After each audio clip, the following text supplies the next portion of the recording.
Peter 3:7. That's what I needed. I knew it was in. I knew it was in first.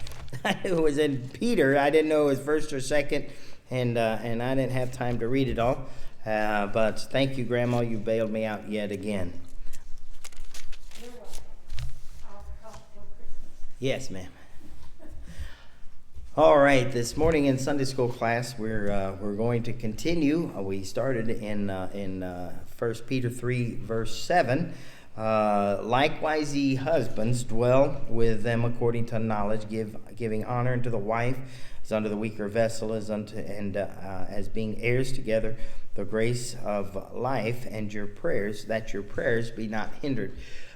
This is an interesting verse. It just pops up there. There's really not a whole lot of marital discussion going on here. It talks a little bit about it. Peter just takes a small time here in chapter 3 to hit it. He talks in verse 1, likewise you wives be in subjection. It talks about that. And we'll discuss it just a little bit later down the road. But for the sake of what we've been discussing, we've been dealing with relationships. And last week we started down the road toward talking about husbands. I want to say this, and I think the reason America is in the condition she is in is because, and I think it begins inside the home. We started some time back where men were removed from their proper position as leader in the home. And we made sitcoms in regard to that. We made fun, if you will, of manhood. And because of that, we have ushered in an era of, we call it political correctness, where everyone is concerned about everyone's feelings. We want to make sure we feel right. In fact, I didn't know this until about 20 years ago, about 15 years ago, I guess. I found out that men have feelings. I didn't think we were allowed to. I knew we had them, but growing up in the era I grew up in, and with the father that I had, feelings weren't a part of it. Not that you didn't feel bad, or not that you didn't get sad or happy or upset. But when I was young, men were taught not to make decisions based on feelings. We deal with the issue at hand as rationally minded as we can, and then process our emotions later. They tell us that's the wrong way to handle it. I don't know that starting out like we do now, and our society has taught us that we're to focus on ourselves, and we're to focus on our feelings and react according to what makes you feel good. What do you feel like doing? I promise you, all the days that I punched the clock and went and worked in a factory, of all those days that I did that, I cannot remember one of them that I felt like doing that. I didn't feel like this is really my desire. I enjoyed aspects of it, but it wasn't something I felt like doing. And certainly after lunchtime, I did not feel like going back and sticking my hands in the grease. I did not feel like doing that. But things have changed, and I think because of it, we have seen a decline or a difference. We're now seeing it 20, 30 years down the road. The effects of it, you can't get a teenager to take the trash out these days. Even if you pay them to do it. In McDonald's, and my girls work at what is that called? The Chick-fil-A, and some of the people come in to work, teenagers. Nettie called the other day and said, Daddy, she says, I do not understand 16-year-olds of today. Nettie is 19? Huh? She's 19. She just turned 19 in October. Nettie's 19. I don't understand 16-year-olds of today. She said, Dad, they can't work. They can't carry on a decent conversation. She said, it blows my mind. She would rather work in the back of the restaurant where it's gritty and dirty and yucky than be up front with a 16-year-old trying to put orders together. And so there's a problem there, and I believe it goes back to when homes were messed up, and I think that goes back to when our society decided to demasculate men. And in doing so, we've taken the masculinity away from men. Men are what God created them to be. Men are a little bit harsh to ladies. Ladies do not understand why a man can just turn off. Ladies, honestly, a real man has the ability to turn off emotion and make a decision based on right and wrong. That's the way God put us. That's why I believe from the bottom of my heart that men should be the ones in battle, not women. You say, why? Because women feel. Men are trained not to feel. A man can be trained not to feel and to kill somebody because it's the right thing to do, and not worried about, well, what if they have a mama or daddy at home that's thinking about. That's how God programmed women to live and think and operate. That's why God created men and women. I was reading this morning. In the first part of Genesis, when God created man and woman. In fact, let's look over there. That was an interesting thought went through my mind this morning. Look in Genesis, let's see, chapter 1, I believe. Behold, given everyone, bless them, so they created. Let's see what verse. Yeah, verse 26, chapter 1 in Genesis. Look at this. This is an interesting thought here. And God said, let us make man in our image, after our likeness, and let them have dominion over the fish of the sea, over the fowl of the air, and over the cattle, and over all the earth, and over every creeping thing that creepeth upon the earth. Now listen to verse 27.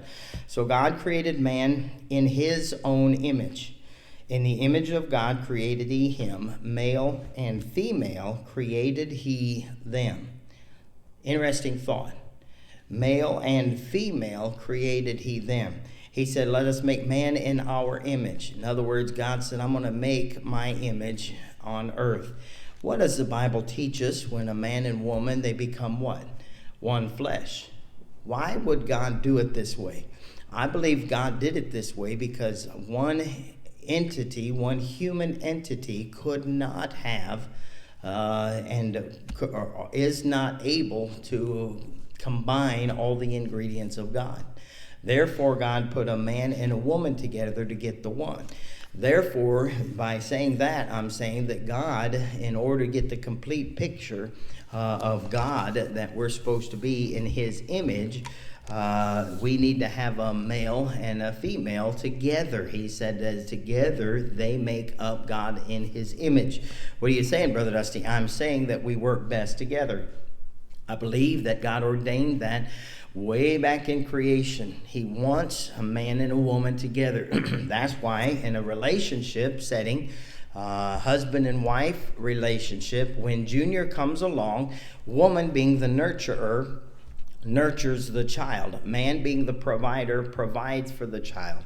The problem arises when the nurturer, oftentimes the woman, takes on or doesn't allow the man, the provider, to have any influence over the child, and because that nurturer doesn't care about that child like she does. Now, it's true, we don't function the same. It's a different function.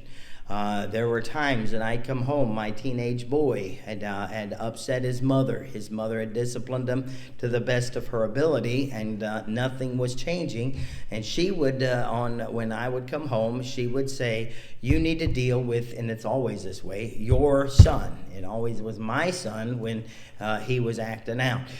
You need to go deal with your son, because I could go in and all emotion went away. Was one job at hand. I have to get this young person to understand that mama and daddy are in charge of him, and he is ordered by God to obey his parents. Mama gave him an order. He refused to obey it. Parent father is going to make sure that doesn't happen again. It might have gotten violent. You can talk to the boy. He'll say that. But the reality is that's what the Bible teaches.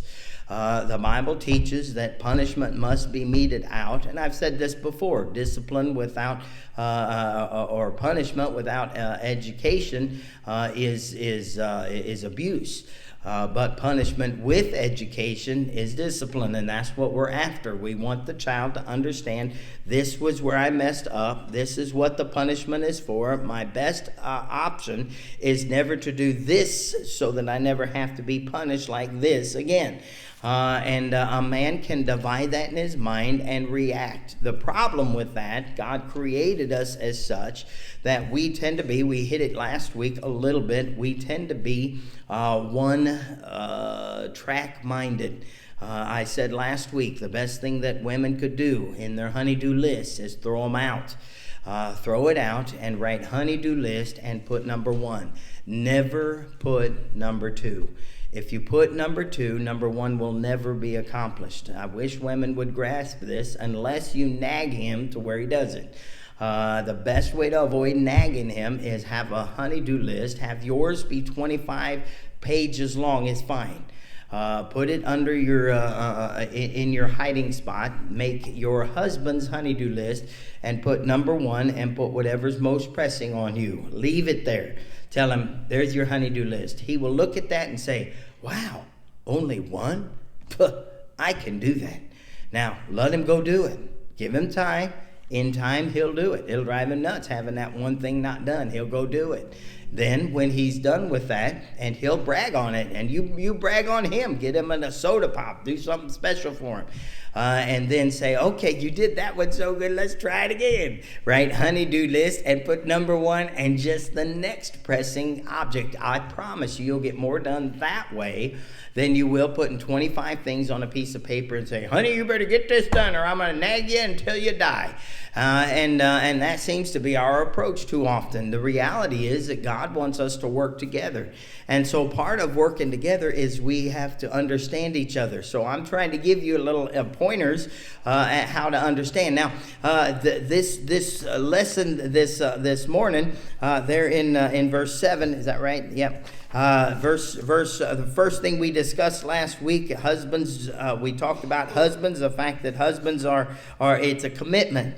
And then we said dwell with them according to knowledge, and so we said dwell with them, that they're supposed to be yours. You have to be compatible with them. There has to be a companionship. So first of all, what was that first thing we said? Commitment. We had commitment, and then companionship, and thirdly we have communication. So this is the end, if you will, and I wanted to spend some time here because if men struggle, this is it.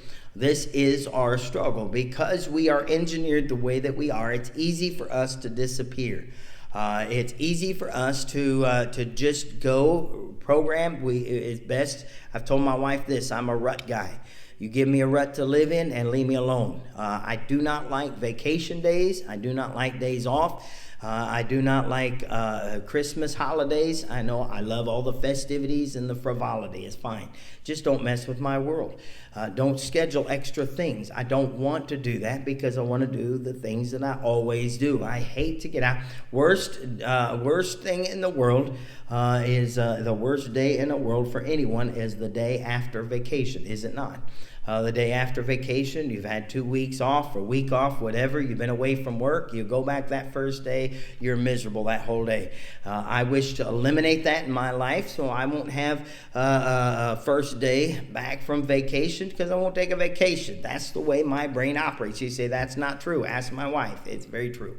I do not like to mess up. She gets frustrated with me when we go on vacation. She'll say, okay, we're going to go on vacation. She has to work my brain up to it. And it's usually a painful process for her because I fuss about it. And she gets me at a weak moment. It's okay if we go here. And I'm like, yeah, whatever.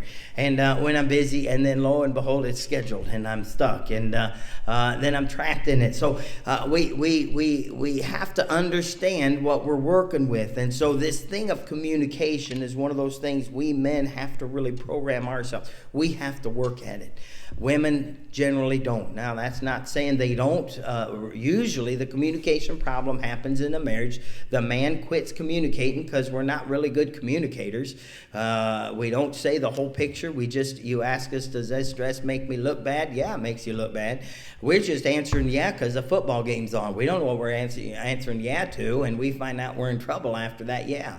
That's just how the male mind works. And so when it comes to this area of communication, it's up to us as men, especially Christian men, because God gives us how to and explains to us how this works. It's important for us to understand the importance of this thing called communication.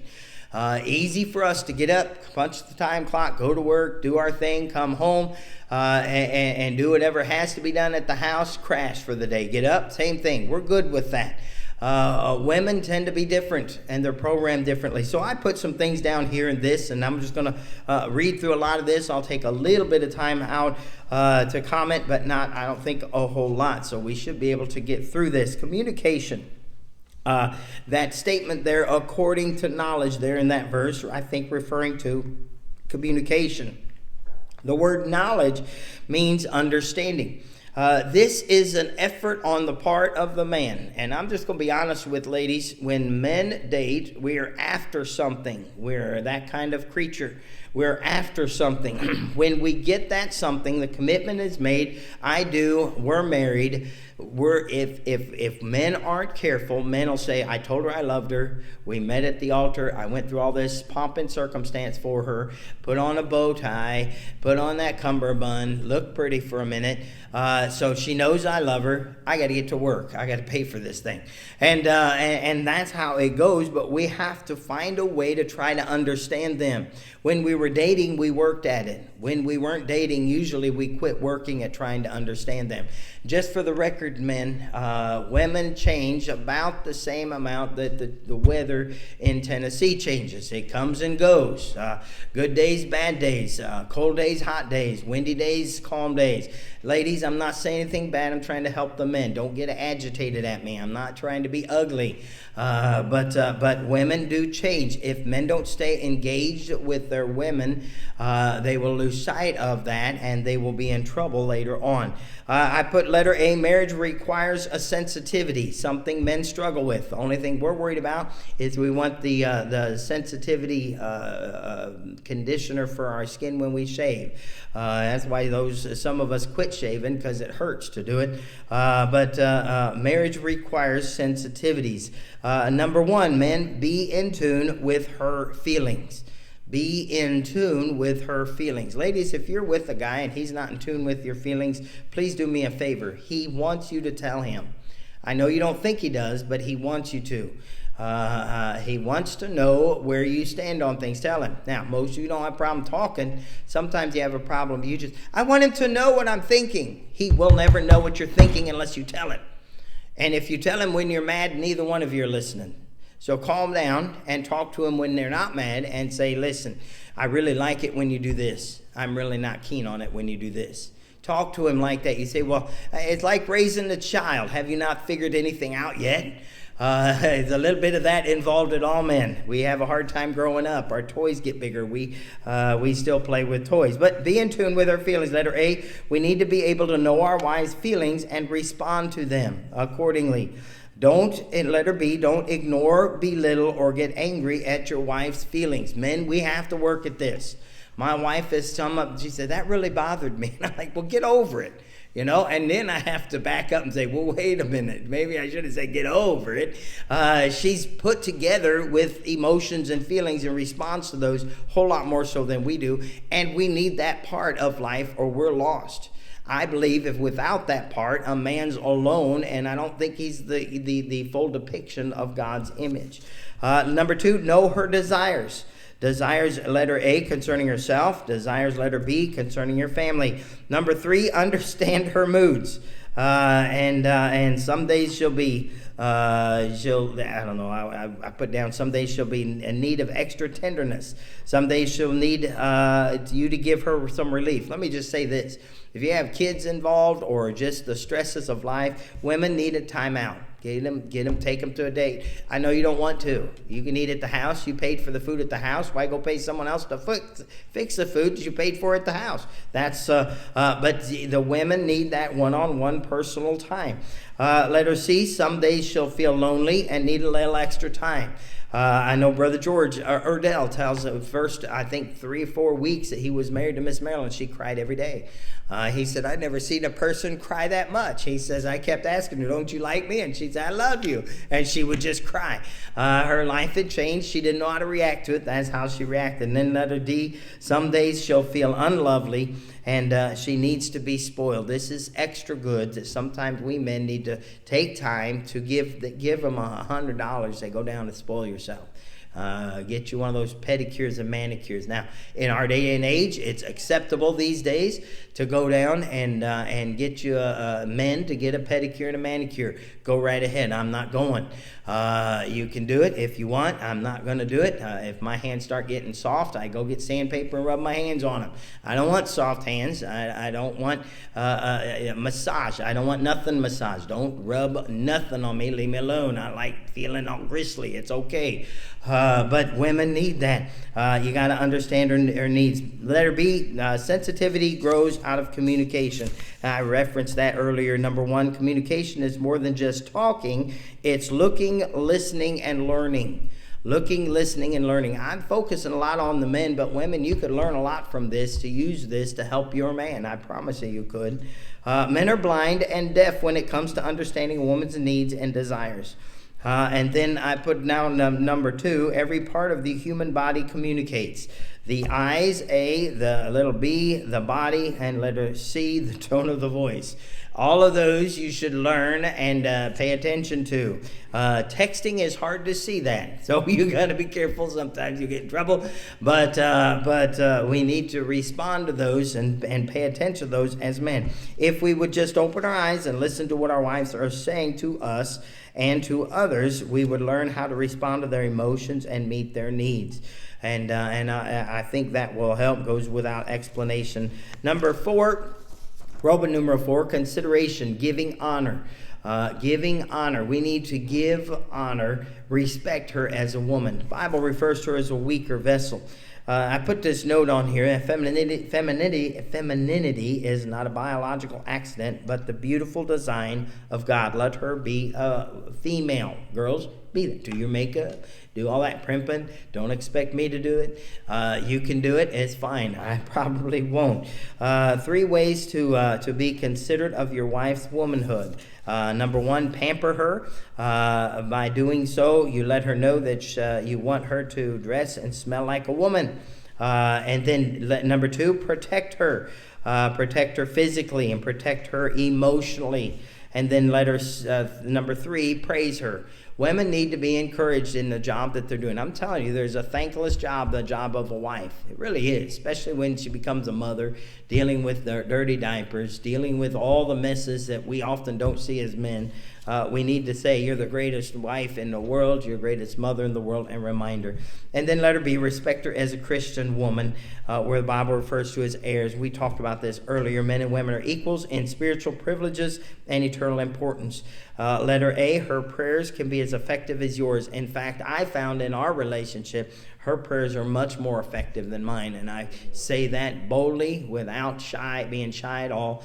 When my wife prays for something, she gets it, and I go to her often to help me out in prayer. Letter B, she has spiritual gifts to exercise. Utilize the gifts that she's gotten. Don't be one of these kind of guys say, my wife can't breathe. Let them breathe and let them do, because they've got a lot of abilities to help complete you. And then number 2, be knowledgeable of her need to function as Christian and be involved in the ministry. Let her have her place. When I was hired for this job, I was asked, does your wife play piano? Because they wanted my wife to play the piano. There somehow in the communication, when I asked, I said, no, she doesn't. Somehow somebody got it mixed up. When they came, she expected her to play the piano. She still doesn't play the piano. So that's how it goes. And then let's see, where was I at? No, she's spiritual. Be knowledgeable of her need to function as a... I mentioned that. No husband can expect to have an effective prayer life who neglects his relationship with his wife. And then Proverbs 18:22, so findeth a wife, findeth a good thing, obtaineth favor of the Lord. Believe the Bible. If you have a wife, she truly is a good thing, whether you believe it or not. She is a gift from God. She is in need of your love. She is in need of your affection. She is in need of your time. Love her and let her know that you love her, or you will lose her. Let's pray. Our Heavenly Father, we love you. Tremendous principles just from your word that you give us. And Lord, I think if we'd implement them, marriages would last a whole lot longer. Lord, certainly bless the service here to follow, I pray in Jesus' name. Amen. Thank you very much. You are dismissed.